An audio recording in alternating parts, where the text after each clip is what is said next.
Well, we mentioned it earlier. We have a special guest in studio with us this morning. Special Ops veteran Jax Scott is here to talk about an upcoming event honoring female veterans that you should know about. And hopefully you can make some time to join in. Good morning to you, and thank you for your service. Thanks for joining us. Absolutely. Thank you, Jeanette. Really excited to be here. So let's talk about this event this weekend. What is it about?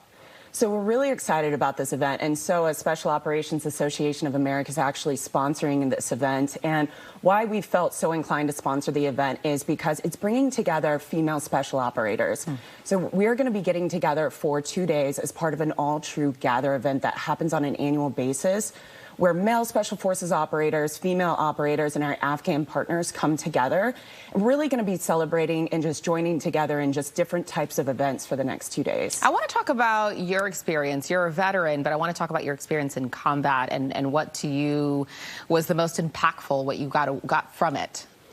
Wow. So my experience in combat, it actually kicked off in right around 2011 as part of the Cultural Support Team program. And why that was so unique was that was the time frame that women weren't even allowed to be in combat roles. Congress hadn't opened up roles for women. And it was a very challenging time. What they had done is they actually trained us up to work side by side with male Special Forces operators. And that could be Navy SEALs, Rangers, and Green Berets. And I did also combat operations and non-combat operations on two different rotations with them. You mentioned the cultural team. We know what's happening in the Middle East now in Iran with Mahsa Amini, her killing, and women protesting. I know you can offer some unique perspective given your experience. When you see the images coming out of there, what runs through your mind, and what would you say to people here in the States about what's going on? Yeah, and that's a great question because it's heartbreaking to see what happened over there. And I think it's really important to understand that culture. And it's very different from Western culture in the aspect that the individuals, the women, the children that are out there, they're not allowed to socialize with anybody outside of their family. So the actions that were taken, it's disheartening because that type of crime we saw on a regular basis when we were deployed as Cultural Support Team.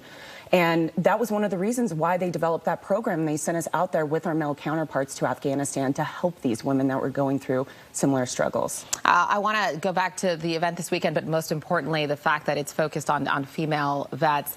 We say thank you for your service and things like that, but what is a more impactful, meaningful way to support female veterans?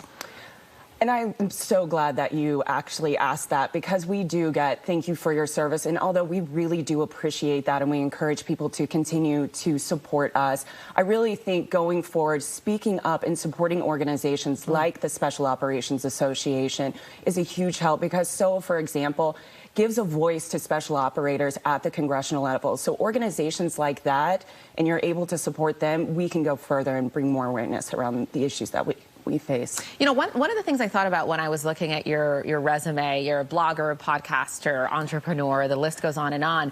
First thing I thought about was your transition. How was that? Because for a lot of people, you know better than I, that transition can be really difficult. How did you manage to do that?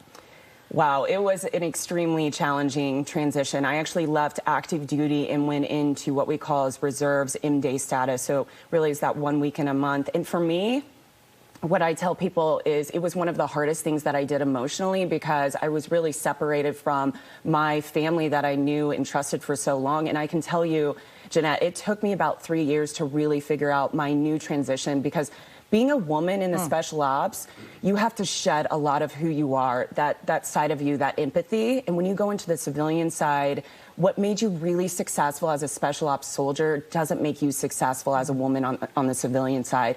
And it's really, you had to find a new identity, and that's what I had to do.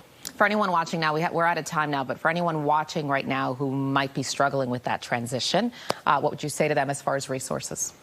I would say, first off, connect with us at SOA, so SOAA.org. Just reach out to us. And then don't give up. Make sure that you can find your community, connect with others, and talk about what's going on. Yeah. And really quickly, the information for the event this weekend. Yes, absolutely. You can definitely find us at alltrue, that's TRU.com/gather. We would love if you came out for the events. All right. There's the information on your screen. Thank you so much for coming in. We appreciate it. It was my pleasure. Thank you so much for having me. Absolutely. Absolutely.